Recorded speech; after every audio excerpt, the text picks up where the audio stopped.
নমস্কার প্রিয় দর্শক।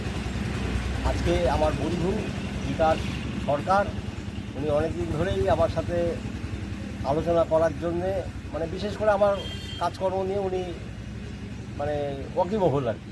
এবং উনি আমাকে বলছে, অক্সিজেন বাবা আপনার সাথে আমি কথা বলবো। আমি বললাম, হ্যাঁ অবশ্যই, তবে যা কিছু কথাবার্তা হবে আমরা রেকর্ড করব। কারণ কি, আমাদের কথাবার্তাটা আমাদের মধ্যেই সীমিত থাকবে না। এই কথা শুনে আমার দর্শক এবং আগামী দিনে যারা আমার চ্যানেলের দর্শক হবেন তারাও যাতে উপকার পায়, এই আশা রেখেই আজকে এই ভিডিওটা বানাচ্ছি। আমরা আশা করি আমাদের কথাবার্তা আপনাদের ভালো লাগবে। জানি না কি কথাবার্তা কতদূর কী হবে, কোথায় যাবে, তাও আমরা কিচ্ছুই জানি না। তা বিকাশদা, আপনি কী জানতে চান বলেন? আমি জানতে চাই যে আপনি তো সার্ভিস করতেন। সার্ভিস করছি মানে কি, এখনও করে সার্ভিস আছি, কিন্তু অফিসে যাই না।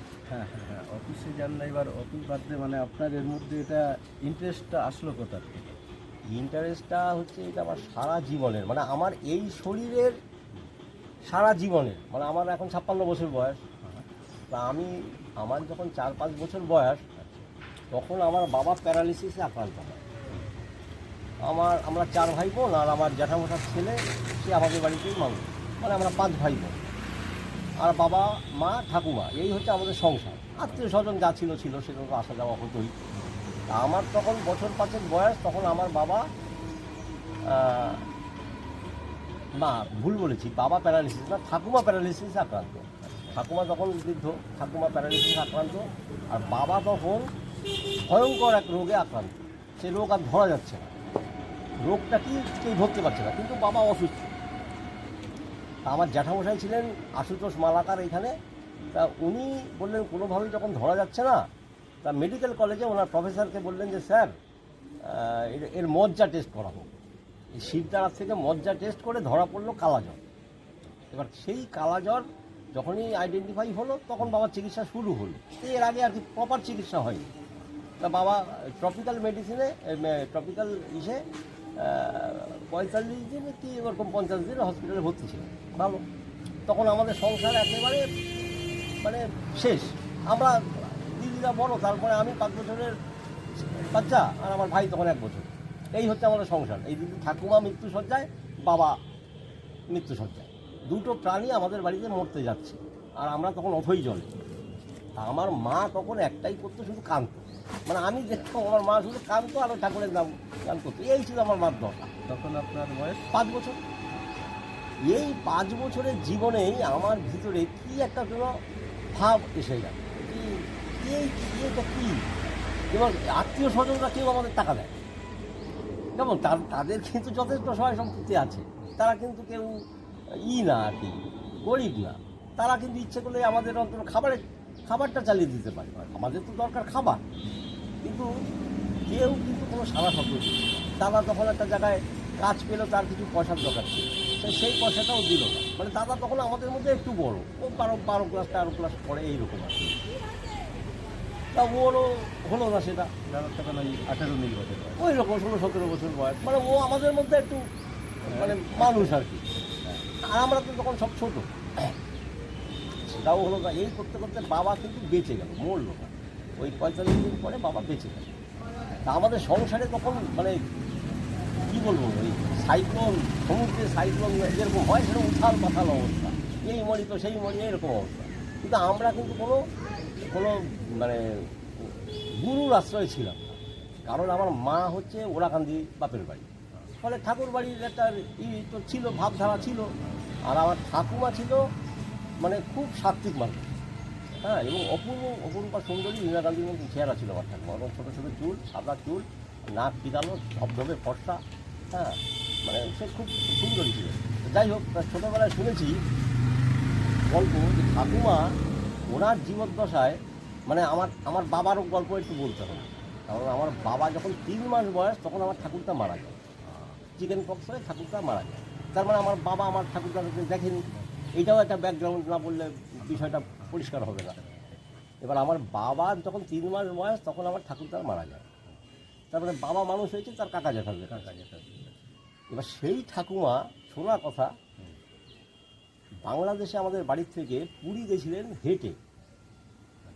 জগন্নাথ ধামে হেঁটে গেছিলেন, 6 মাস ধরে হেঁটে ঠাকুমা জগন্নাথ মন্দিরে গেছিলেন।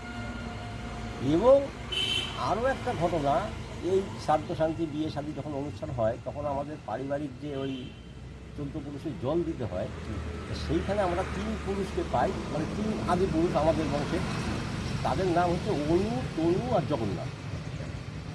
আর বাকিগুলো পাওয়া যায় না। হ্যাঁ, তা আছে রিলেশন, মানে ওনাদের থেকে শুরু হয়েছে, বুঝতে পারছেন? অনু, তনু এবং জগন্নাথ এরা 3 ভাই ছিল, তাদেরই শাখা পোশাখায় আমরা এসে গেছি।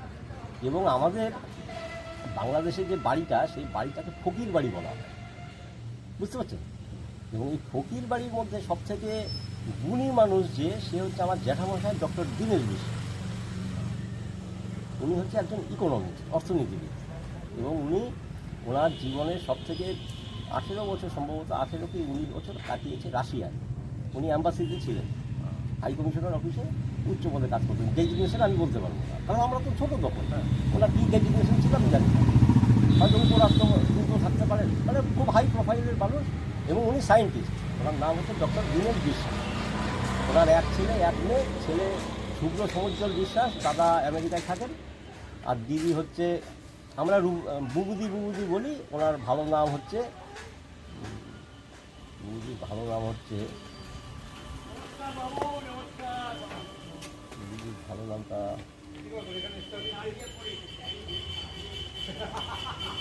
এই মুহূর্তে মনে করছে না, মনে করলে আমি বলছি। বুবুদি হচ্ছে রিজার্ভ ব্যাংকের জিএম হয়ে রিটায়ার করেছে, সম্প্রতি রিটায়ার করেছে। হ্যাঁ, সম্প্রতি বোধহয় বছর 4 হয়েছে বুবুদি রিটায়ার করেছে। তা সেই জ্যাঠামশাই রানাদাকে আমি খুব কম দেখেছি, বা আমার সাথে দেখা হয়েছে কিনা আমি জানি না। তবে বুবুদি, জ্যাঠামশাই, জেঠিমা মারা গেছিলো, এরা আমাদের বাড়িতে খুব আসে যাওয়া।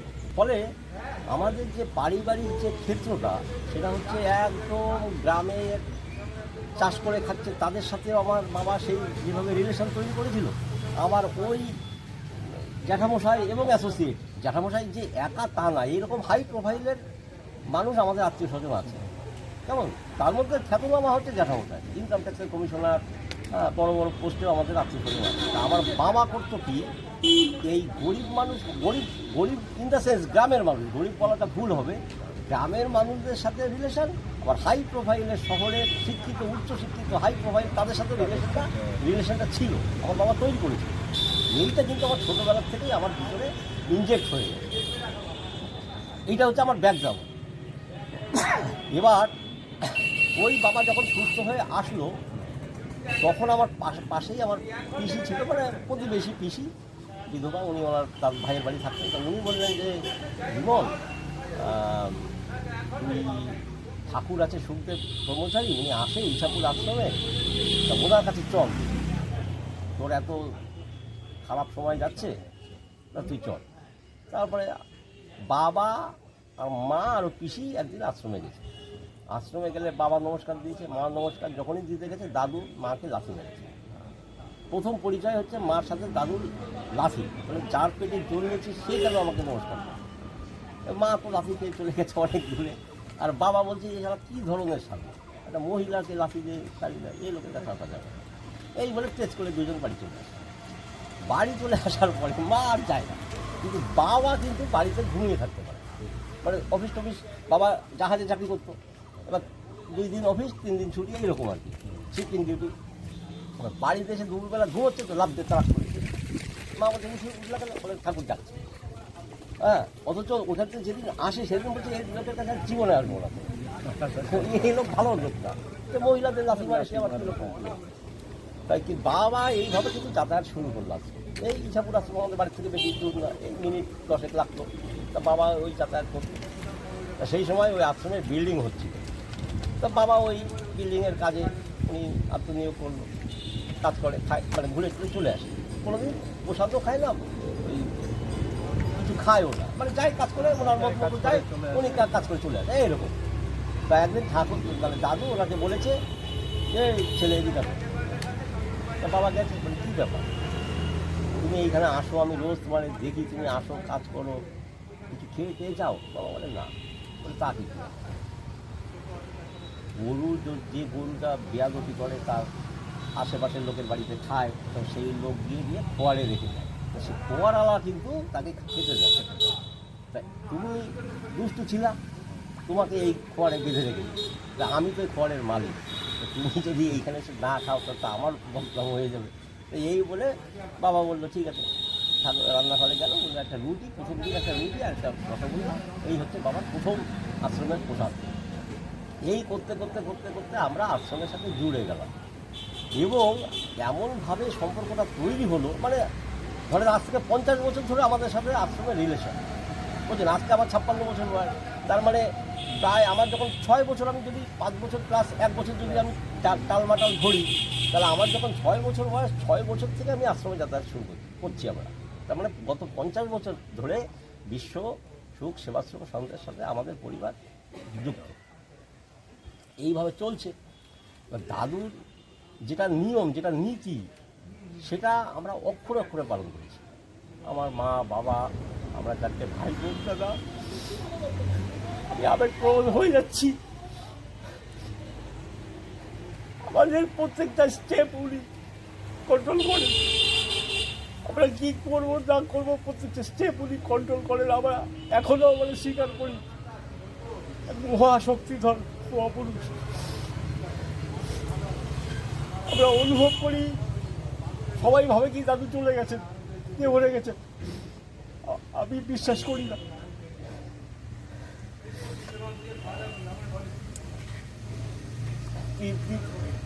এইভাবে বড় হতে থাকলাম, অনেক অনেক অনেক, মানে কত যে আমাদের বাড়ির সাথে, আমার বাবা মার সাথে, আমাদের সাথে লীলা আছে, তার শেষ বলা যাবে না। সে বলতে গেলে শুধু ওই নিয়েই শুধু ভিডিও হবে।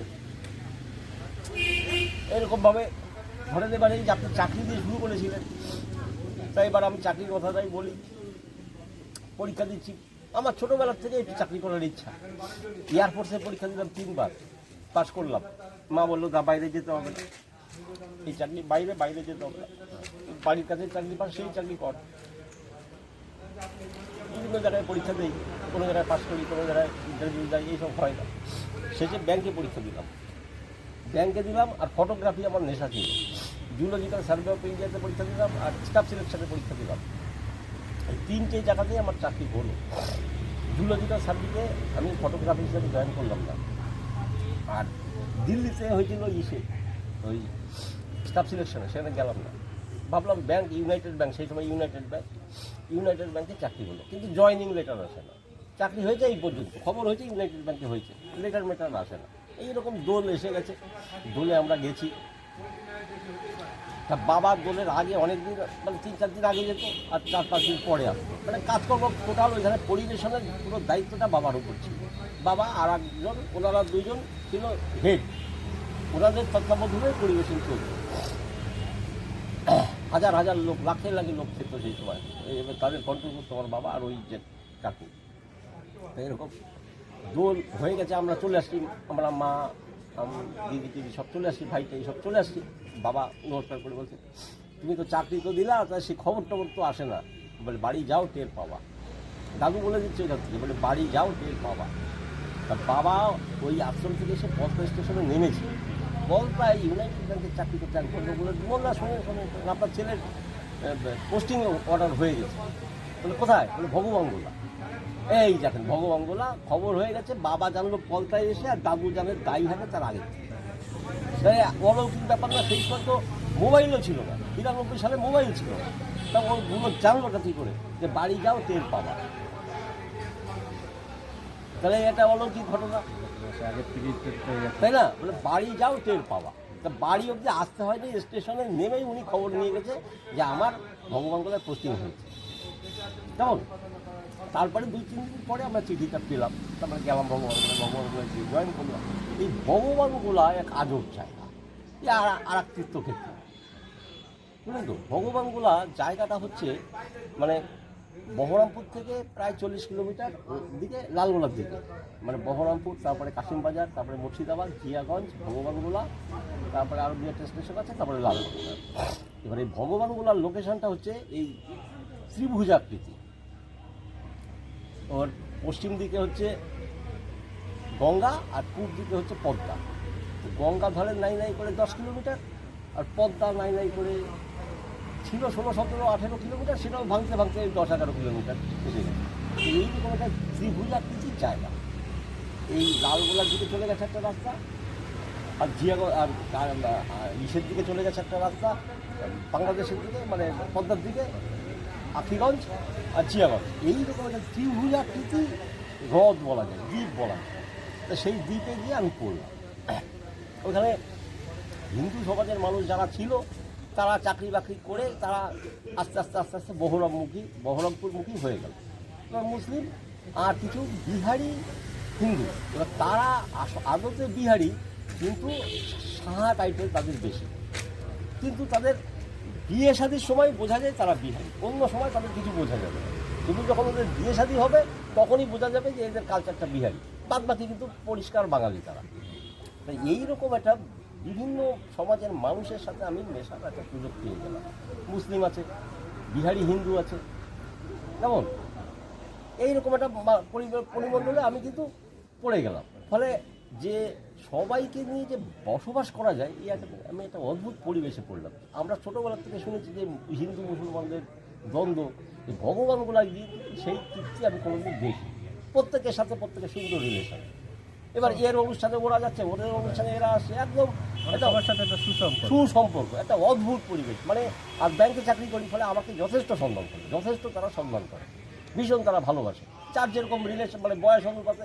এবার অধিকাংশ লোকই বেশ কিছুদিন পরে আমার সাথে ওই আপনি বদলে গিয়ে তুমি সম্পর্ক তৈরি হয়ে গেল।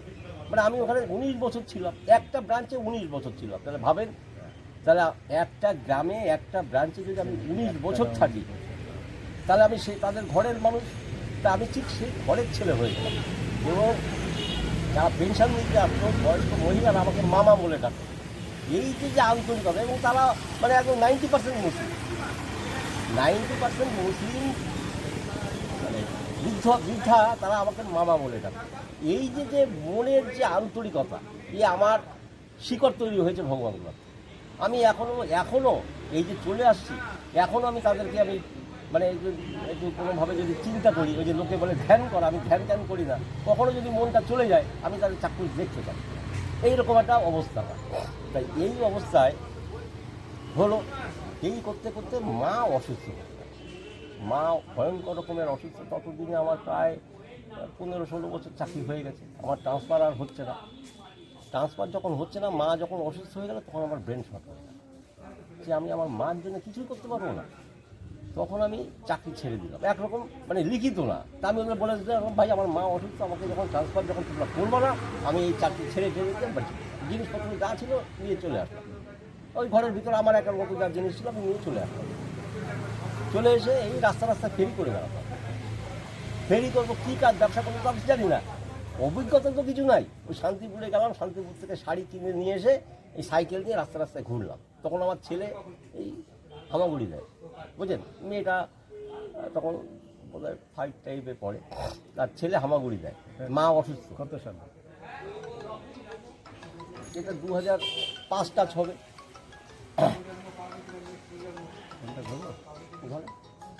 বলেন, ধরে বলে দেন, আমি একটু অন্য কাজে ব্যস্ত আছি।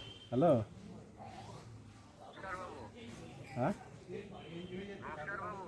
হ্যাঁ বলেন।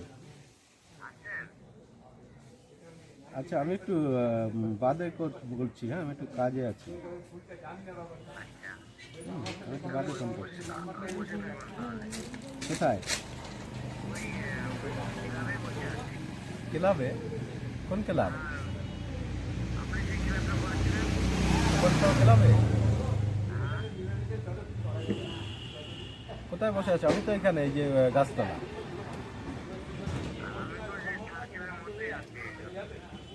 আমাকে দেখতে পাচ্ছ? আচ্ছা ঠিক আছে, তুমি বসো, আমি আছি। আমি এদিকে কথা শেষ হোক, তারপর তোমার সাথে কথা বলছি। হ্যাঁ, এবার রাস্তায় আমি ফেরি করলাম 18 দিন। 18 দিন আমার শাড়ি আমি ফেরি করলাম, বিক্রি কিছু হলো, অধিকাংশ বাকিতে পড়ে গেল। আমি বুঝে গেলাম যে এই রাস্তা আমার না। তা আমি বাড়ির থেকে আবার রওনা দিলাম ভগবানগোলার উদ্দেশ্যে। যে বাড়িতে ভাড়া থাকতাম সেই ছেলেটা, মানে সেই বাড়ির ছেলে আমার বন্ধুর মতো ছিল, সে কিন্তু 18 দিন আমাকে ফোন করেনি। এবার আমি স্টেশনে, পদ্মা স্টেশনে গিয়ে টিকিট কেটেছি, এই 2-2:30টার সময় ট্রেন ছিল বোধহয়। কলকাতা স্টেশনে গিয়ে টিকিট কেটেছি, তারপরে সে আমাকে ফোন করছে, একটা অলৌকিক ব্যাপার। বলছে ভাস্করদা তুমি কোথায় আছো? বললাম ভাই আমি আসছি। বলে ইয়ার কি করো না? আমার না, আমি সিরিয়াস, আমি বলছি আমি স্টেশনে আছি, টিকিট কাটা হয়ে গেছে, আমি গাড়ি ধরছি, আমি 8টার মধ্যে আসবো, রাত 8টার মধ্যে আমি ঢুকে যাবো। তা সত্যি সত্যি গেলাম, ঘর তো ছেড়ে দিয়ে চলে আসছি, ঘরে তো কিছু নাই। তা সময়টা আমার এই গরমের দিনই মনে হয় হবে। তারপরে গেলাম, তা ওর বাড়িতে গিয়ে হোটেল থেকে খেয়ে নিলাম। ওর বাড়িতে গিয়ে ওর মাসিমাকে বললাম মাসিমা একটা মাদুর দেন আমাকে। তা মাদুরটা নিয়ে আমি শুলাম, রাত্রিবেলা শুলাম, ওই ঘরে শুলাম, নিচেই শুলাম। তারপরে দিন এক যে দোকানে হোটেলে দোকান, সে বলতে তুমি মরে যাবা, তুমি ওই কাঠের একটা চোখে দিচ্ছি, চোখে দেবো। এইভাবে দাদা আমি কিচ্ছু সাধন করেছি, বুঝলেন তো। এবার এই যে লোকেরা সব করে না, মানে কি বলবো আর কি, মানে কষ্ট করে যে বিভিন্ন রকম পাহাড়ে যায়, বিভিন্নভাবে তীর্থ সাধন করে। আমাকে কিন্তু পাহাড়ে কোনো জায়গায় যেতে হয়, কিন্তু আমার মনটা কিন্তু সাধু সঙ্গ ছিল। আমি হিন্দু, মুসলমান, খ্রিস্টান, জৈন, বুদ্ধিস্টদের সাথে আমি বসেছি, এরকম সব যেখানে আমার ধর্ম প্রাণ মানুষ আমার মনে হতো, আমি সেখানে টেনে নিয়ে যেত। আমি যে যেতাম আমি তা না, আমাকে টেনে নিয়ে যেত। এটা আমার জিন, এটা পরে অনেক পরে বুঝেছি, এটা আমার জেনেটিক ব্যাপার, আমাকে টেনে নিয়ে যায়। তা ওই রকমভাবে আমার কাজ চলছে। এই করতে করতে 2000 সাল এসে গেল। 2000 সাল এসে গেল। 2000 সালে একটা সময় গেছে আমার, সেই সময় আমি কারোর সাথে কথা বলতাম, মানে কথা, সেটাও একটা ঘটনা, মানে আমি যার সাথে কথা বলতাম তার সাথে ঝগড়া লেগে। তা একদিন আমি খুব রাত্রিবেলায়, মানে বোধ হয় 19 রাত, তা আমি খুব প্রার্থনা করলাম দাদুর কাছে, ঠাকুর দাদু আমাকে শান্তি দাও, আমাকে শান্তি দাও, আমি আর এই যন্ত্রণা সহ্য করতে পারছি না। তখন আমি ওনার শব্দ শুনতে পেলাম, বলে তুই জব বন্ধ করে দে। জব বন্ধ করা মানে কথা বলা বন্ধ করে দে। তা সকালবেলা ঘুম থেকে উঠে আমি মাকে লিখে দিলাম যে আমি আজকের থেকে আর কথা বলবো না। বলে তুই বেঁচে গেলি। মা তখন আমাকে বললো তুই বেঁচে গেলি। এইরকম 1 বছর আমার জীবনে, এইরকম 21 দিন আমার জীবনে ঘটেছিল, যে 21 দিন আমি টোটালি বোবা ছিলাম। এবার আমাদের ডেপুটি ম্যানেজার ছিলেন, উনি নিঃসন্তান, সপ্তাহী ছিল না, স্বামী স্ত্রী ভগবানগুলোতেই থাকতেন। তা ওই রকম সময় উনি গেছিলেন অমরনাথ, বেড়াতে গেছিলেন অমরনাথ। তা অমরনাথ থেকে ফিরে এসে উনি দেখছেন যে আমি বোবা হয়ে গেছি, আমি কথা বলি না, অফিসেও কথা বলি না। তা একদিন আমাকে খুব আজে বাজে কথা বলছে, যে তুমি চাকরি করো, তোমাকে কথা বলছো না, এইসব ইয়ার কিনে দিয়ে নানা রকম কথা বলি।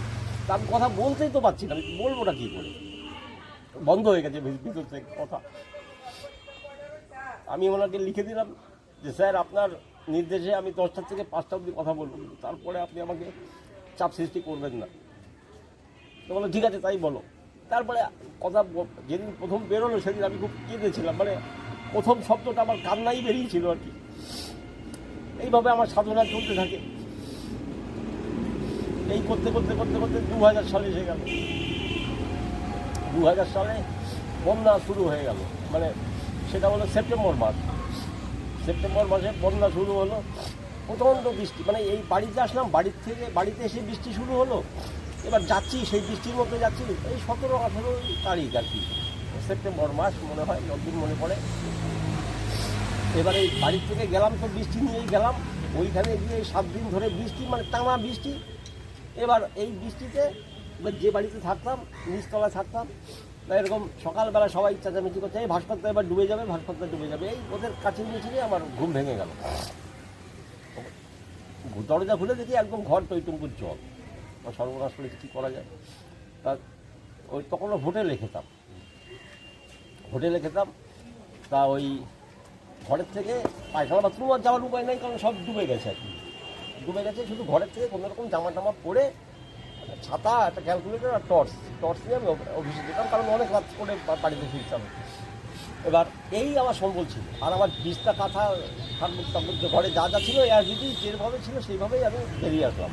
তা অফিসে আসলাম, অফিসে এসে ঢুকে ডেপুটি ম্যানেজার বললাম যে আমাকে থাকতে দেন, আমার ঘর তো ডুবে যাচ্ছে, অন্তত আমাকে জিনিসপত্রগুলো নিয়ে আসি। তখন উনি বলছে ব্যাংক কাউকে থাকতে দেবে না। তখন আমি বললাম তাহলে থাকতে যখন দেবেন না তাহলে আমি চললাম। কোথায় যাচ্ছ? আমি বাড়ি যাচ্ছি। বলে যাবা কী করে? আমি জানি না। ওই আমাকে আবার টেনে নিয়ে আসলো। আমি রাস্তায় বেরিয়ে গেলাম, বেরিয়ে গিয়ে একটা ম্যাটাডোর টাইপ দেখি দাঁড়িয়ে আছে, কোথায় যাচ্ছে কী বৃত্তান্ত কিছুই জানি না, বৃষ্টি চলছে। এই বৃষ্টি চলছে সেই সময় আমি জাস্ট উঠলাম আর ম্যাটাডোরটা ছেড়ে দিই। ম্যাটাডোরটা জিয়াগঞ্জের দিকে যাচ্ছে, আমি ওই জিয়াগঞ্জের দিকে গেলাম ওকে। এবার জিয়াগঞ্জে গিয়ে ওর নামিয়ে দিল সবাইকে, এবার যে যে যে যে যেদিক পারে সে সেদিক যাচ্ছে। আমি চিন্তা করলাম তাহলে আমি এবার বহরমপুরের দিকে হাঁটি। এবার জিয়াগঞ্জ থেকে বহরমপুরের দিকে হাঁটা শুরু করলাম। এই হাঁটার পথে আমার রাস্তায় আমার মতন আর কেউ নাই, শুধু উল্টো দিকের রাস্তা, মানে বহরমপুর থেকে সব গ্রামের দিকে যাচ্ছে, আর আমি একাই গ্রাম থেকে শহরের দিকে যাচ্ছি। এইরকমভাবে যাচ্ছি, বিভিন্ন জায়গার যে দেখছি, আর সেই গ্রামের নামগুলো আমি ওই নোট বই নিয়ে লিখে নিচ্ছি। মানে সেই সময় আমার মৌলপ্রত অবস্থা চলছে, ফলে ওই নোট বই আমার পকেটেই থাকতো, ওতে আমি সব জীবন এইগুলো লিখে নিচ্ছি, এলাকার নামগুলো, এই এলাকায় এই জিনিস দেখছি। এই দেখে আস্তে আস্তে বহরমপুর আসলাম। বহরমপুর এসে মোটামুটি সন্ধে হয়ে গেছে। সারাদিন ধরে হাঁটলাম, তাও 40 কিলোমিটারের মধ্যে 12 কিলোমিটার বাদ দেন, 30 কিলোমিটার হাঁটলাম। ভগবানগঞ্জে জিয়াগঞ্জ 12 কিলোমিটার, ওইটুকু ম্যাটাডোরে আসলাম, তারপরে হাঁটতে হাঁটতে বহরমপুর আসলাম। বহরমপুর সারা রাত থাকলাম। ভোরবেলা এবার আমি ট্রেন লাইন ধরে, আমি বুঝে গেলাম যে বাস লাইন ধরে আর যাওয়া যাবে না। আচ্ছা তাহলে একটুখানি ব্রেক করি, বন্ধ করি। এবার বহরমপুরের দিকে হাঁটলাম, হাঁটতে হাঁটতে তো গেলাম বহরমপুরে। সন্ধ্যেবেলাটা থাকলাম, সন্ধ্যেবেলাটা কাটলো। সেই সময় বিএসএনএলের চলছে, স্ট্রাইক চলছে, ফলে যোগাযোগ কিছুই করা গেল না। মানে টেলিফোন বুথ ছিল, টেলিফোন বুথে গিয়ে যে বাড়িতে খবর দেবো যে আমি আসছি, সে খবরও দিতে পারলাম না। তা সারা রাত বহরমপুর স্টেশনে কাটালাম। সারা রাত বৃষ্টি হলো, আর সেই রাতের বৃষ্টিটা মনে হয় বেশি বৃষ্টি হলো, কারণ কি সেই আমি তো স্টেশনে আছি, আর স্টেশনের ওই টিনের শব্দে আর কি ব্যাপারটা বোঝা গেল যে সারা রাত বৃষ্টি হলো, ভয়ঙ্কর। তা আমি 4টের সময় এসে ঘুম তো যায়, সব তো জামা কাপড় সব ভিজা, কী ঘুমাবো। তারপরে ওই ভোর 4টের সময় আমার মনে হলো এবার হাঁটা শুরু করি। বাস লাইন দিয়ে তো হাঁটতে পারবো না, এবার ট্রেন লাইন দিয়ে হাঁটা শুরু করি। মানে কত বড় পাগল আমি, ভাবেন। যেহেতু মৌনব্রতে আছি বলে আমি আমার মধ্যে আছি, জগতের কোনো কিছু জানি না, আমি আমার মধ্যেই বিচরণ করছি। এবার ট্রেন লাইন দিয়ে হাঁটা শুরু করলাম ভোর 4টের সময়। খানিকটা তো গেলাম শুকনো অবস্থাতে। এবার যেই নাকি বহরমপুর শহরের থেকে ট্রেনটা একটু ইসের দিকে যাচ্ছে, মানে গ্রামের দিকে চলে যাচ্ছে, শহর শেষ, যখনই দেখছি জল, একেবারে জল, সামনে পিছনে সব জায়গায় জল। আর হেঁটে যাচ্ছি, পিছনে তাকালে ভয় লাগছে, আসলাম কি করে? আমি কি ঘুরে ঘুরে আসলাম? ডান দিকে জল, ডান দিকে বেশি জল, মানে গঙ্গা ডান দিকে পড়ছে, আর বাঁ দিকে হচ্ছে অঞ্চল। এবার এইভাবে যাচ্ছি, আর পাথরগুলো কিলকিল কিলকিল করে মুড়ির মতো যেন চলে যাচ্ছে, খই মুড়ির মতো চলে যাচ্ছে, রেলের পাথরগুলো কিলকিল কিলকিল করে চলে যাচ্ছে।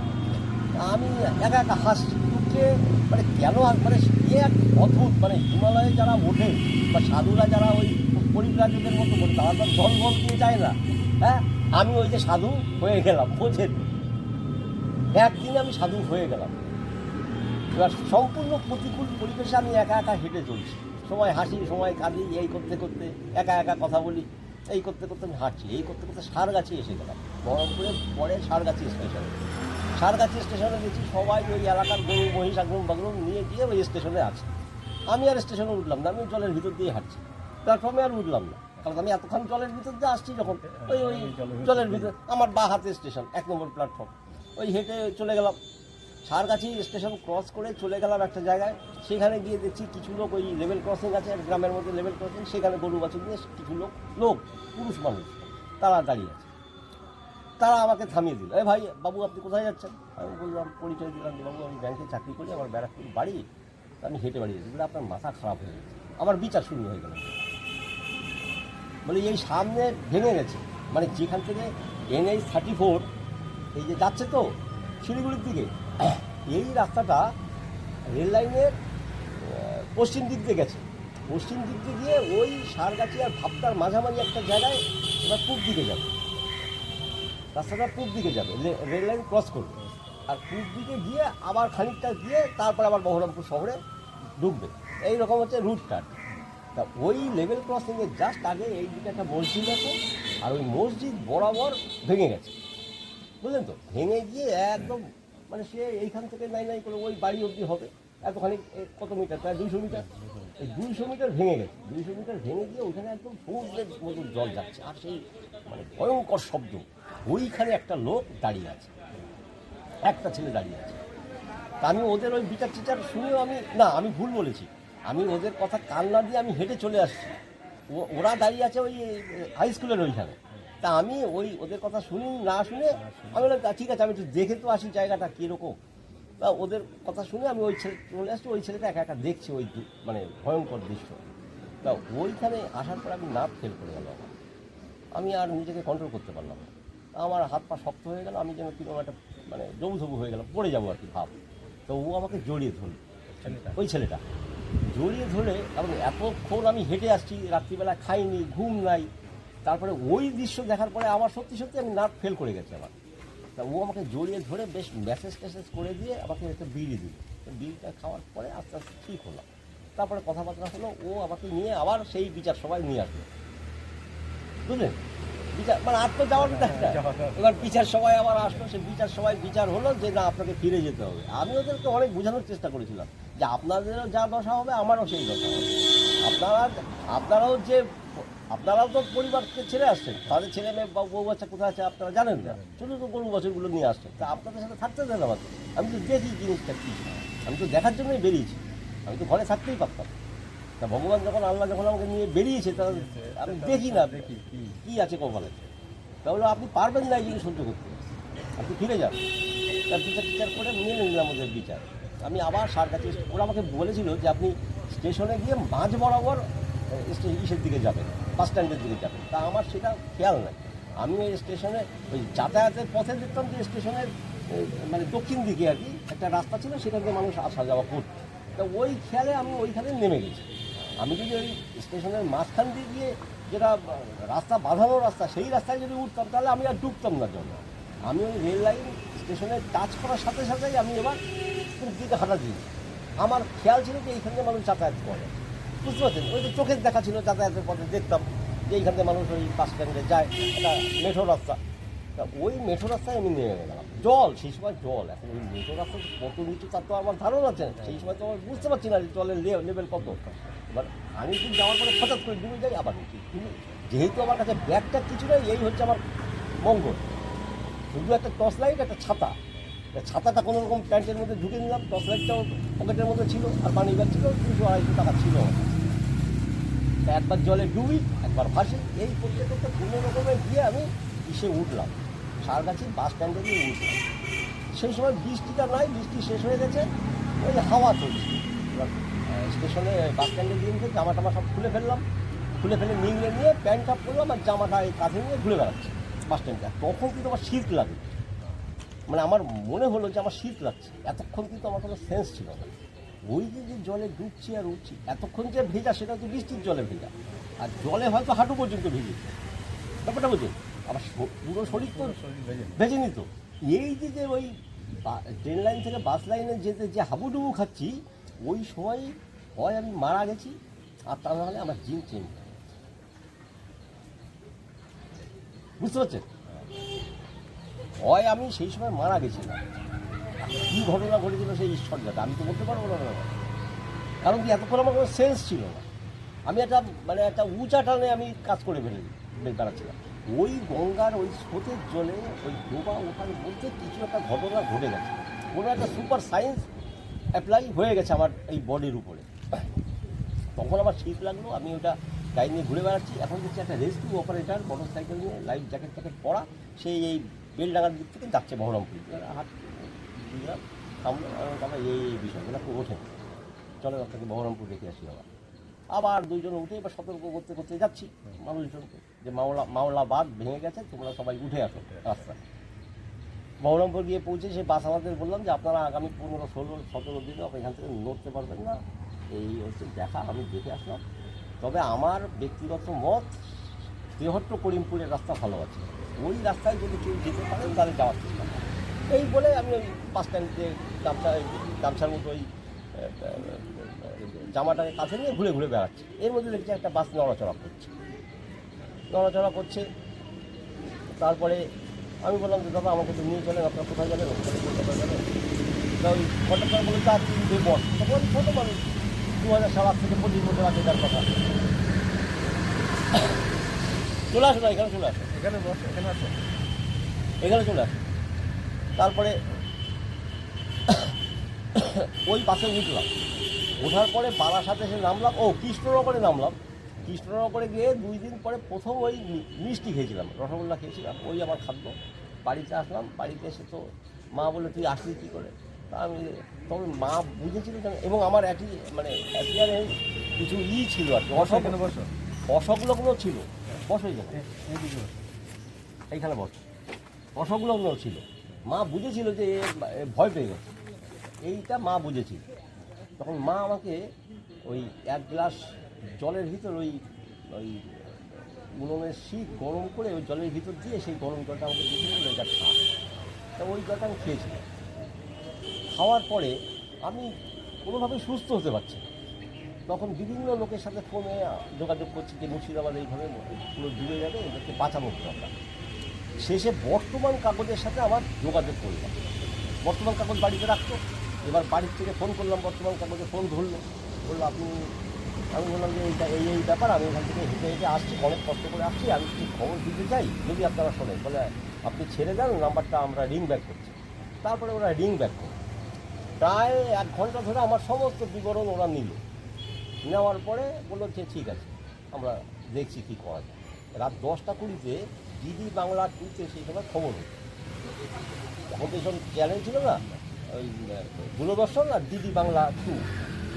ডিডি বাংলা 2-তে মুখ্যমন্ত্রী তখন বুদ্ধদেব ভট্টাচার্য অ্যাক্টিং, উনি বলছেন যে আমরা নিরপেক্ষ সূত্রে খবর পেয়েছি, যেহেতু করিমপুরের রাস্তা ভালো আছে, কৃষ্ণনগরের ডিএমকে বলেছি ওই রাস্তা দিয়ে ত্রাণের সামগ্রী সব বহরমপুরে পাঠাবে। এই পর্যন্ত তখন মা বললো যে তোর খবর পৌঁছে গেছে। এই যে দাদা, আমি একটা নতুন ক্ষেত্রে ঢুকে গেলাম, বোঝেন?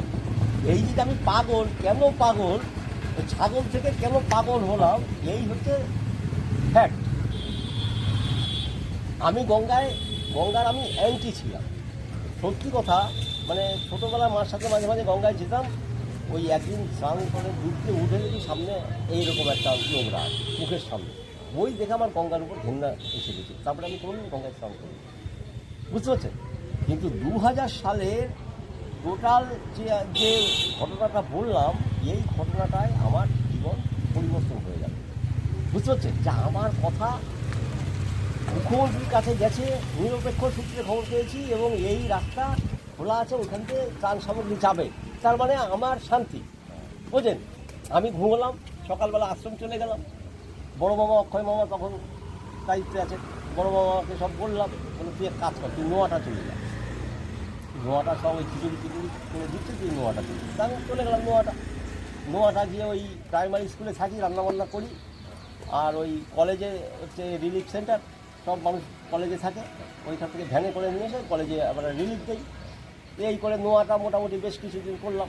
করার পরে ওখানে একটু মানুষ আস্তে আস্তে বাড়িতে ফেরা শুরু করলো। তখন বললো যে এবার কল্যাণী চলে গেলাম, কল্যাণী চলে গেলাম। এই আমি করে বেড়াচ্ছি, বলে তো কার চাকরি কে খায়। 40-45 দিন ওরা জানে ভাস্কর মারা গেছে, মুর্শিদাবাদে সবাই ব্রাঞ্চে সবাই জানে ও মারা গেছে। জল ফোন টোনের কোনো যোগাযোগ নাই। এই সব করে টোলে আমি একটু জন্ডিসে পড়ে গেলাম। রোদের মধ্যে থাকে এইসব করাতে আর আমাদের সত্য হয়, জন্ডিসে পড়ে গেলাম। জন্ডিস সেরে টেরে তারপরে আমি গেলাম, গিয়ে জয়েন করলাম। তা সেই সময় কালুখালি বলে একটা জায়গায় অ্যাকচুয়াল ঘটনাটা ঘটেছিল। যেটা ধরেন উদাহরণ যদি এই নৈমিষরণ্যের একটা ভিডিও আমি কয়েকদিন আগে দেখলাম। নৈমিষরণ্য সম্পর্কে আমার একটাই ধারণা ছিল যে গুমনামী বাবা নৈমিষরণ্য ছিলেন, এর বাইরে আমি কিছু জানতাম না। নৈমিষরণ্য সম্পর্কে আমার আর কোনো ধারণা ছিল না। আমি শুধু জানতাম যে নেতাজি গুমনামী বাবার ছদ্মবেশে নৈমিষরণ্যে ছিলেন, এইটুকু পর্যন্ত আমার কাছে ইনফরমেশন ছিল। দিন বোধহয় 20 দিন আগে ফেসবুকেও ছেড়েছি ভিডিওটা দেখার পরে, 20-25 দিন আগেই বোধহয় হবে ঘটনা। নৈমিষরণ্যের একটা ভিডিও আমি পেলাম। সেই ভিডিওতে দেখলাম যে ওইখানে ব্রহ্মার চক্র ফেলেছিল, এবং নৈমিষরণ্যের বিশাল এক কুণ্ড আর কি তৈরি হয়, এবং সেই কুণ্ড চক্রকুণ্ড বলছে তাকে। এই চক্রকুণ্ড থেকে ওইখানে গোমতী নদীর সৃষ্টি হয়, বুঝলেন? তা সেই ঘটনা আমি 2000 সালে দেখে আসছি। 2000 সালে এই ব্রহ্মা করেছিল কি, ওই চক্র ছেড়ে দিয়েছিল কালুখালি, ওই চক্র করেছিল কালুখালি। একটা বালসার কত লম্বা হয়, নাই করে 4-5 তলা বাড়ি সমান তো হয় কম বেশি, তার 50 ফুট 60 ফুট লম্বা হয় একটা গ্রামের বাস ঝাড়। এই আমাদের এই অঞ্চলের নাম আমাদের বাস ঝাড়, এরকম বাস লম্বা, মাদ্রাসা মাদ্রাসার পাশেই একটা ছোটো মোটো পুকুর ছিল, তা সেই পুকুরের পাড়ে ছিল একটা বাঁশঝাড়। এখনও কোথায় গেলে সেই বাঁশঝাড়ের আগা দেখা যাবে জলের মধ্যে, বুঝলেন? এবার সেই বাঁশঝাড়টাকে পুরো ওই গর্তের মধ্যে ঢুকিয়ে দিচ্ছে। মানে ওইখানে হয়েছে কি, ওই বাঁধ ভেঙে জল এসে প্রথম কুণ্ড পায় ওই পুকুরটা, ওইখানটা ঘূর্ণির সৃষ্টি করে। ঘূর্ণির সৃষ্টি করলে ওইখানে পুরো পাতাল পর্যন্ত চলে যায়। পাতাল চলে গিয়ে ওখান থেকে সব বালি তুলেছে।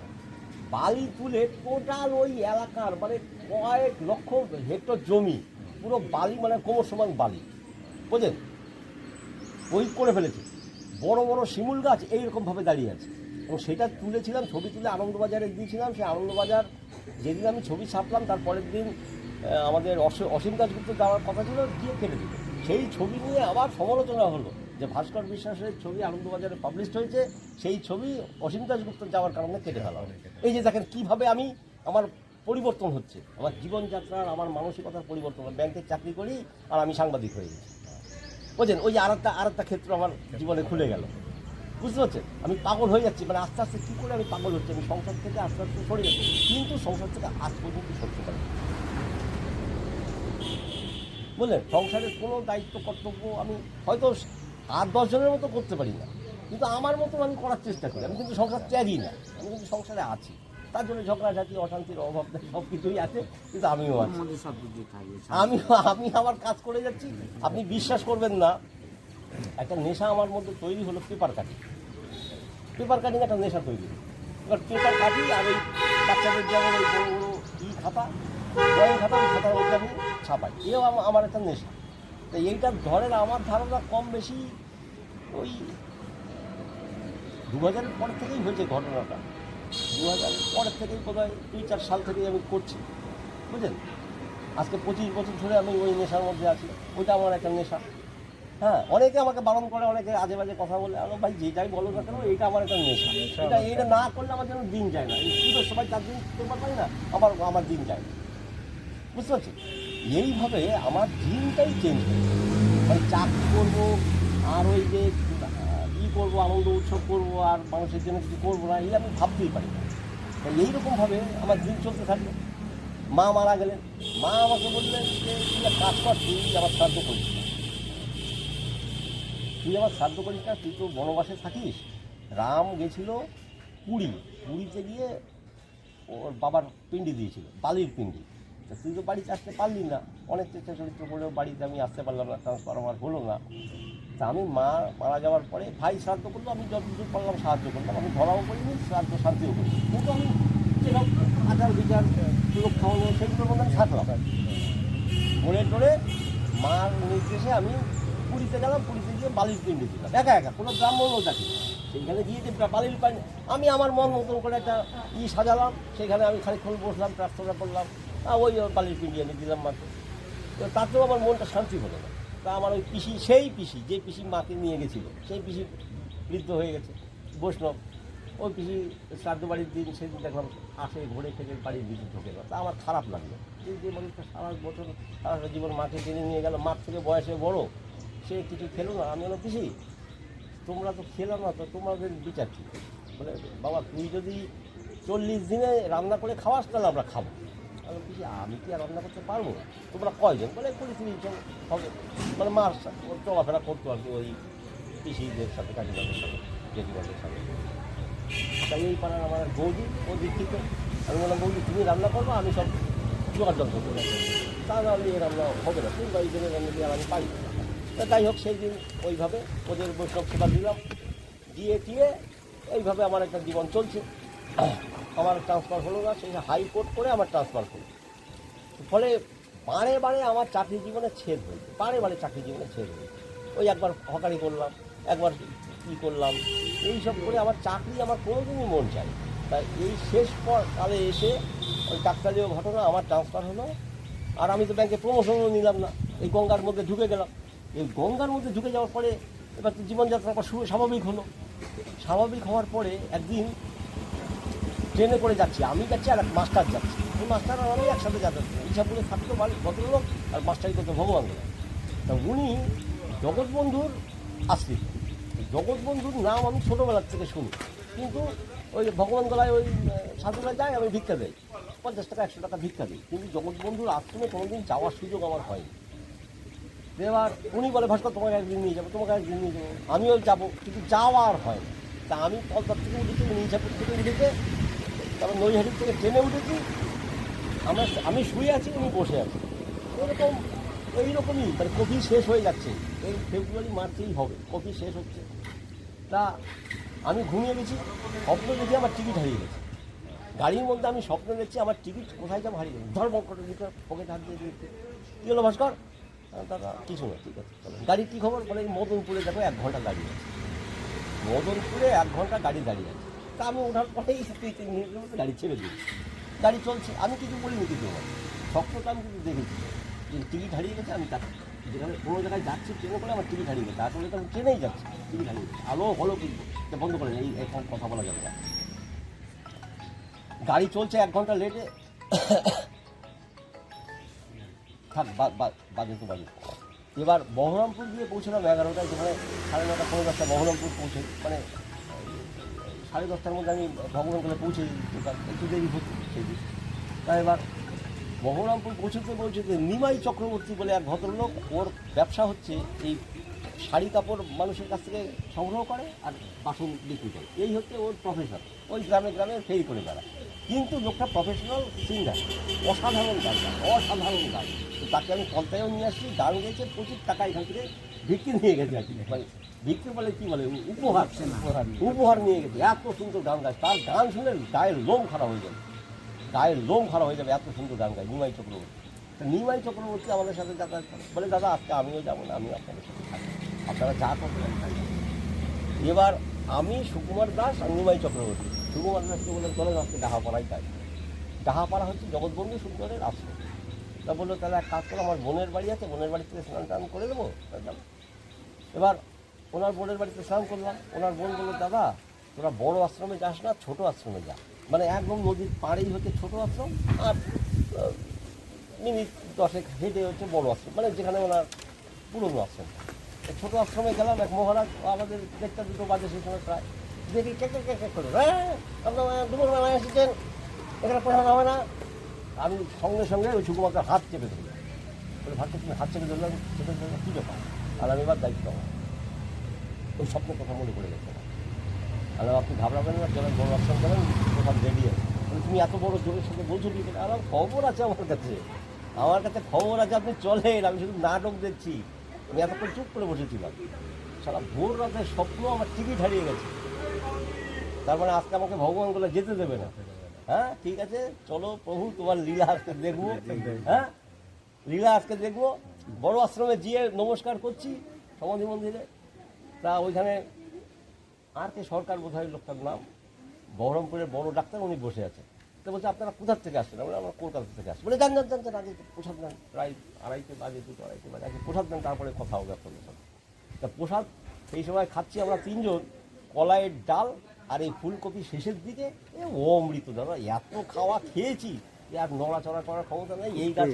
এই গাছের তলায় শুই, ওই গাছের তলায় এই শুয়ে শুয়ে বিকেল হয়ে গেল। আবার ওদের পাঠটা শুরু হলো, ফল প্রসাদ দিল, খেয়ে আমরা আবার নদীর এই পারে আসলাম মহরমের দিন, বুঝলেন? ওই যে হিন্দু ধর্ম করলাম, এই পারে এসে আবার মুসলমান হয়ে গেল। এবার মহরমের আবার সেই সব পুজোর সব সামগ্রী নিলাম, নিয়ে ওই ইমামবাড়াতে আবার সেইখানে গিয়ে প্রার্থনা করলাম, মুর্শিদাবাদ হাজারদুয়ারির পিছনে যে ইমামবাড়া, বুঝলেন? সকালবেলা ছিলাম হিন্দু, এই বিকেলবেলা হয়ে গেলাম মুসলমান। এসে আমার কাল্লা এই হোলির কী লীলা দেখে, আমার জীবনে এক অদ্ভুত ঘটনা ঘটে। মানে এর জন্য আমি, মানে আমার অবস্থা ওই ঘুড়ির মতো, আমি উড়ে আমাকে একবার এদিকে নিয়ে যাচ্ছে, একবার ওদিকে নিয়ে যাচ্ছে,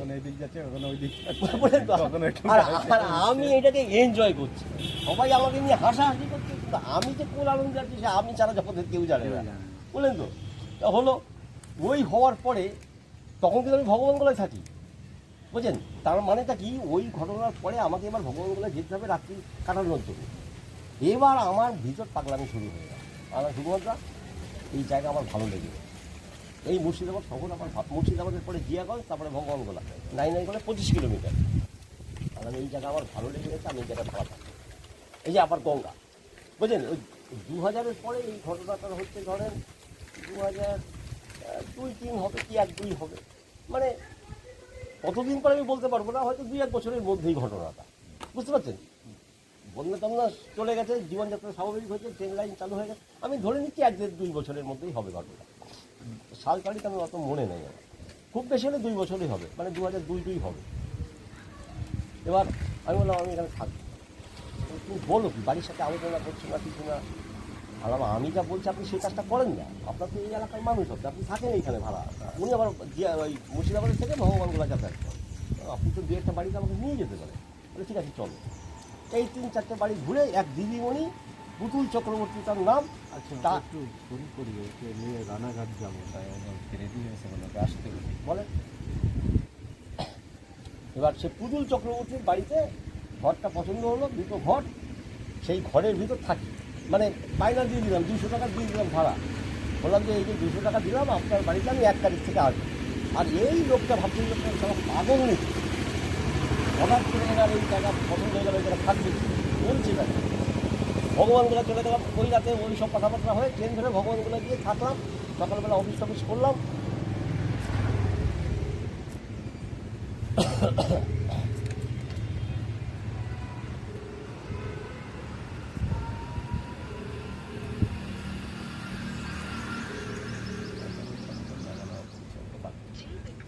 এবার ভগবানগুলো গিয়ে থাকলাম, অফিস টফিস করে বিকেলবেলা এক কাঠের দোকানে গেলাম। কাঠের দোকানে গিয়ে বললাম আমার একটা খাট লাগবে, একটা শোয়ার খাট বড়, আর একটা ছোটো একটা ওই ফোল্ডিং খাট বানিয়ে দেবেন, সেটা হচ্ছে চৌকি সিস্টেমের, যাতে ফোল্ড করে পাওয়া যায়। এইসব আছে সাময়িক যেসব আসবাবপত্র দরকার সেসব বানাতে দিয়ে আমি বললাম কত দিনের মধ্যে আমাকে যাও, 15 দিনের মধ্যে দিতে হবে, কারণ আজকে 14-15 তারিখ, আমি 1 তারিখে বউকে নিয়ে আসবো, বউ আর মেয়েকে নিয়ে আসবো। ভালো, খাটটা পেয়ে গেলাম। এদেরকে কিছু বলিনি, বউ মেয়েকে কিছু বলিনি, এইসব ঠিকঠাক হয়ে গেছে। 1 সপ্তাহ পরে 2 সপ্তাহ পরে চলো তুমি ভগবানগুলো নামিয়ে বিয়ে কথা নামি, এই বসিরাবাদ নামি, এই তুমি আগে বলোনি, আগে বলে তোমরা আনন্দ প্রাপ্তি না, ঠিক আছে। এই বলে ওই মুর্শিদাবাদে থাকা শুরু করলাম। ছায়া ঘোষের বাড়ি ঠিক পাশেই, একদম গঙ্গার থেকে হাঁটাপথ, মানে এইখান থেকে ওই হাই স্কুল অব্দিও হবে না, রোজ ওই গঙ্গায় স্নান করি। ওই যে দেখেন, মানে ওই যে হাবুডুবু খেলাম, এবার আমাকে গঙ্গার পাড়ে আমি চলে আসলাম, মানে জামা কাপড় কাচি গঙ্গায়। শুধু থালা বাসনটা আমি মাজি না, কিন্তু লোকেরা সব মাঝে, ওই অঞ্চলের মানুষরা ওই থালা বাসন বালতি নিয়ে যায়, থালা বাসন মাঝে, বালতিতে করে 1 বালতি জল নিয়ে আসে। তা আমি বললাম দিদি বা বৌদি আপনারা বালতিতে করে জল নিয়ে যান কেন? বলে এই যে চাল আর ডাল রান্না করে, মানে ভাত আর ডাল, বলে ভাত ধবধবে সাদা আর ডালটা তুলতুলে নরম হচ্ছে। আজব ব্যাপার, সত্যি অদ্ভুত জল ওই গঙ্গা। তা যাই হোক, এইভাবে দিন কাটতে থাকতে এরপরে ছেলে চলে আসলো পেটে। এবার বউ, আমি সারাদিন থাকি ভগবানগোলায়, ও একা একা থাকে, ও অসহায় বোধ করলো, ওকে আবার বাড়িতে নিয়ে আসলাম, আর আমি আবার ভগবানগোলায় চলে গেলাম, বুঝতে পারছেন? এই যে সময়টা, এই সময় আমার হাইকোর্টের মামলা চলবে। এই যে হাইকোর্টের মামলা, এর পিছনে গঙ্গার অবদান। কারণ আমি তো ডিপ্রেশনে পড়েছিলাম, আমি ভয়ঙ্কর ডিপ্রেশনে পড়েছিলাম। সেই ডিপ্রেশন থেকে আমাকে ওই অপারেশনটা হলো 2000 সালের বন্যায়, ওই অপারেশনটা হওয়ার পরে আমার কী বলবো, নার্সিং হলো ওই মুর্শিদাবাদে, মানে তুই আস্তে আস্তে রোজ অ্যাডজাস্ট কর। অপারেশনের পরে তো নার্সিং দরকার, সেই নার্সিংটা হলো মুর্শিদাবাদে আমার বসবাস। নার্সিং হওয়ার পরে আমি হাইকোর্টের রায় হলো আমার ফেভারে, আমি চলে আসলাম সেক্টর 5। বুঝলেন, এই যে গঙ্গার সাথে আমার রিলেশন, তার মানে আমি সবসময় বলি যে দেখেন, এই গঙ্গার সাথে আমি একদিনের স্বপ্নাদেশ না এটা, যে আমি গেলাম আর ওই গঙ্গার জল নিয়ে আসলাম, আর গঙ্গার জল নিয়ে আসলাম আমি হাইড্রপ তৈরি করলাম, এটা ঘটনাটা না।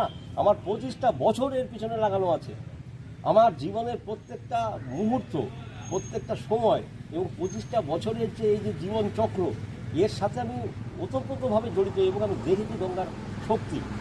তারপরে চলে আসলাম সেক্টর 5-এ।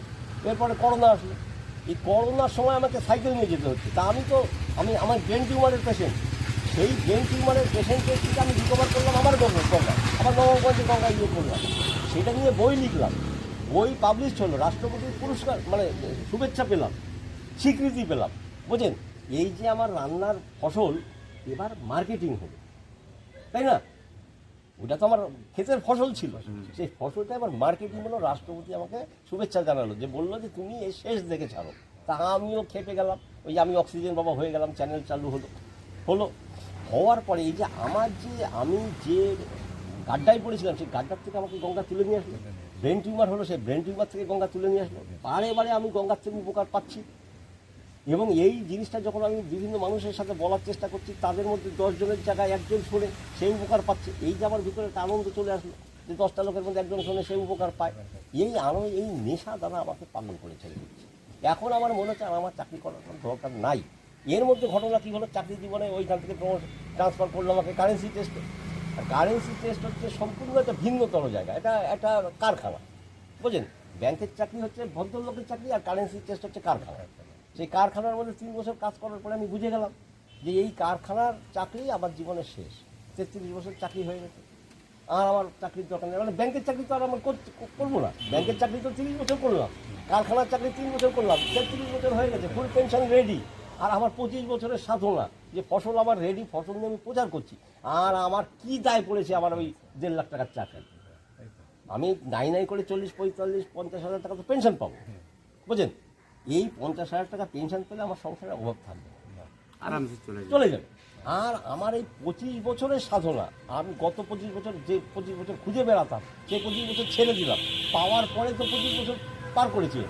ফলে এখন যদি মানুষের কাছে না যাই, এ পাপের কোনো প্রাশ্চিত্য হবে। কারণ অফিস করে এই জিনিস প্রচার করা আমার পক্ষে সম্ভব, তাই না? অফিসে তো খাটনি দিতে হবে, তাহলে তো বিনা পয়সা দেবে না আমাকে, এই পাপের প্রাশ্চিত্য। সেই জন্য দাদা আমি এখন ওই ডিআরএর অ্যাপ্লাই করেছি, সেটা মামলা মকদ্দমা পর্যায়ে আছে, সেই নিয়ে মুখ খুলবো না, কারণ সব বিদেশ ব্যাপার। এই জন্যে আমি এখন এইটা নিয়েই প্রচার করছি। আর ওই হাটে যে শাড়ির দোকান, ওইখানে 2 দিন যাই, আমি ভালো আছি, খেয়ে পরে আছি কোনো রকম। আমি মাইনে পাচ্ছি না, আমার সংসার কিন্তু। নীলগঞ্জে হচ্ছে ওষুধে, নীলগঞ্জে যাই বুধবার আর শনিবার। এই বাড়ির থেকে 3টের সময় বেরোই, ওখানে মোটামুটি 4টের মধ্যে পৌঁছে যাই। এই 4টের থেকে 10-15 মিনিট লাগে, 7টা 20 বাজে ওখানে গুটিয়ে হাঁটা হয়। এই বুধবার আর শনিবার হচ্ছে নীলগঞ্জ, আর বৃহস্পতিবার আর রবিবার হচ্ছে বারাসাত টালিখোলা হাটে শাড়ি। এই 2টো জায়গায় এখন আমি ব্যস্ত। আর এই সকালবেলায় এই শান্তিনগর এই তুফান সঙ্গের সামনে এইখানে বসে থাকি। যদি কেউ জানতে চায় তাকে জানাই যে এই হচ্ছে আমার জিনিস। এই জিনিস দিয়ে brain tumour, brain cancer, cerebral attack, corona, depression এবং যে কোনো জ্বর আমি সারাচ্ছি। আজব ব্যাপার, আঞ্জনিতে প্রচুর লোক কষ্ট পায়। তো 2-1 বছরের মামলা, যার হয় সে বছর ধরে সে ভোগে। অবাক কাণ্ড, এই আঞ্জনিতে দিলে মনে হয় 1 থেকে 2 দিনের মধ্যে আঞ্জনি ক্ষতি করে, বোঝেন তো? অলৌকিক জিনিসটা, তাহলে এমন জিনিসগুলো গঙ্গার মধ্যে আছে, সেটা কেউ জানতো না। সেটাই আমি এই ধর্ম খুঁজে আমি দেখলাম যে এই হচ্ছে গায়ত্রী, এই হচ্ছে গায়ত্রী। এই গায়ত্রীর এত পাওয়ার। কালকে একটা ভিডিও বানিয়েছে আমার হাটের ভিডিও, ওই ছেলেটার এইসব জায়গা পুরো কাটা, মুখ বাঁকা ছিল, দেখে আমার ভয় লেগে গেছে। তা জানলাম যে ওর এখানে ক্যান্সার হয়ে গেছিলো। তা আমি বললাম তুমি এই জিনিস ব্যবহার করো। এই কালকের ভিডিওতে ওটার ছবি, তার চেহারা দেখা গেছে সম্পূর্ণ আলাদা, এখন পুরো নায়কের মতন চেহারা হয়ে গেছে। হ্যাঁ, আমার দেখলাম কালকের ভিডিওটায় যে ছেলেটাকে ছেড়েছি, ও MBA পাস, ও চেহারা পুরো বিদঘুটে চেহারা ছিল, মুখটা পুরো বাঁকা ছিল, তার এখন পুরো প্লাস্টিক সার্জারি হয়ে গেছে, শুধু 2 ফোঁটা আই হবে। আমি বলছি যে কোনো রোগী, আমি কী করে বলবো, আমি বলছি আপনাদের কাছে চ্যানেলের মাধ্যমে বলছি, সবাইকে বলছি, যে কোনো ক্রিটিক্যাল পেশেন্ট, মানে যেগুলো লাখ লাখ টাকা খরচা হয়, যে কোনো আমাদের স্বাভাবিক যে চিকিৎসা পদ্ধতিতে, আপনারা আমার সাথে যোগাযোগ করতে পারেন। আমি যদি পারি আমি অবশ্যই দায়িত্ব নেব। এইটুক আজকে প্রিয় দর্শক আপনাদেরকে আমি জানাতে চাই যে আপনারা আমার এই ভিডিওটা যদি সত্যি আজকে অনেক বড় ভিডিও হয়ে গেল, আমি দুঃখিত এর জন্য, কিন্তু এই এতটুকু কথা না বললে আপনারা বুঝতে পারতেন না যে আমি কতটাই এর পিছনে সময় দিয়েছি। এখন প্রত্যেকটাই তো পড়াশোনা, আমি কিন্তু পড়াশোনা করেছি, আমি কিন্তু এই যে 25টা বছর আমি কাটিয়েছি, আমি কিন্তু গায়ে বাতাস দিয়ে কাটাইনি, এটা আপনাদের কাছে আমি শিওর বলতে পারি। আমি কিন্তু 25 বছর ধরে স্টাডি করেছি, বিভিন্ন ধর্মীয় পদ্ধতিতে আমি স্টাডি করেছি। আর তারপরে তো আমার মাধ্যমিক লেভেল, হায়ার সেকেন্ডারি লেভেল আর বিকম লেভেল তো আমার ছিলই। এবং ক্যালকাটা ইউনিভার্সিটির নীতিশ বিশ্বাসের পাল্লায় পড়ে অনেক বড় বড় লোকের সান্নিধ্যে আমি যাওয়ার সুযোগ পেয়েছি। এই নীতিশ বিশ্বাস, ওনার নিয়ে আর একটা কথা বলতে গেলে আর একটা বড় ভিডিও হয়ে যাবে। উনি আমাকে এমন লোকের কাছে নিয়ে গেছেন, বা ওনার সান্নিধ্যে আমি যাওয়ার পরে যে এমন লোকের সান্নিধ্যে আমি গেছি, আমার ক্ষমতা ছিল না তাদের সাথে আমার যোগাযোগ হওয়ার, সেটাও আমাকে নির্দেশনা করে দিয়েছেন। এই জন্য আমি তার কাছে মানে অনেক অনেক কৃতজ্ঞ। এই বলে সবাইকে সবার শুভেচ্ছা কামনা করে আপনারা ভালো থাকেন। আমার এই দীর্ঘ ভিডিওর জন্য আমাকে ক্ষমা করবেন, মাফ করবেন। আপনারা ভালো থাকেন। জয় বাবা। বামদেবের সামনে বসে আজকে ভিডিওটা বানালাম। বামদেবকেও শতকোটি নমস্কার। বাবা, তুমি সকলের মঙ্গল করো। আপনার জন্য আমি একটা জিনিস নিয়ে আসছি, আপনার জন্য আপনি একটা জিনিস নিয়ে আসছি। আপনি যদি এই গায়ত্রী যন্ত্র প্রচার করতে চান, আপনি মানুষের কাছে প্রচার করতে পারেন। এইটুকু আপনাকে আমি অ্যাসিওরেন্স দিতে পারি। যদি আমার কথা শুনে আপনার ভালো লাগে, আপনি যদি মনে করেন যে গায়ত্রী যন্ত্র আমি প্রচার করব, আমি দায়িত্ব নিয়ে বলতে পারি, কারণ আপনি ডিফেন্সের লোক, আর্মির লোক, আপনার কাছে কোনো কাজই ছোট না। তা আপনি যদি মনে করেন, তা আপনাকে আমি এই উপহারটা দেবো। এটা আপনার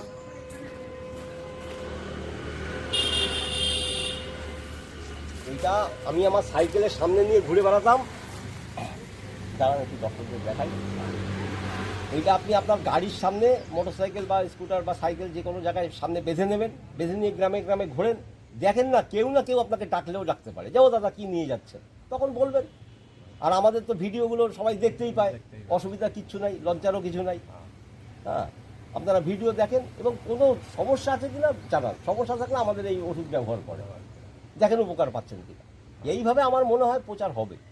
বাংলা তো একটা রুক্ষ অঞ্চল, মানে মানে সাধনের রুক্ষ অঞ্চল। এইখানে নাকি পাণ্ডবরা আসেনি, তা দেখি না, আমরা তো 3 পাণ্ডব ঝুলেছি, আর 2 পাণ্ডব আসে কিনা। নমস্কার, সকলের মঙ্গল হোক। আর কিছু বলবো না, এই পর্যন্ত। ওখানেই বসে আছে। 3 পাণ্ডব তো জুটেছি, দেখি না আর 2 পাণ্ডব আসে কিনা। মারাত্মক মারাত্মক পাণ্ডব বর্জিত দেশ। এবার দেখাচ্ছি সারা পাণ্ডবরা। এইটাই হলো অ্যাটম্ব, এইটাই হয়ে গেল অ্যাটম্ব। বাংলায় নাকি পাণ্ডবরা আসে না।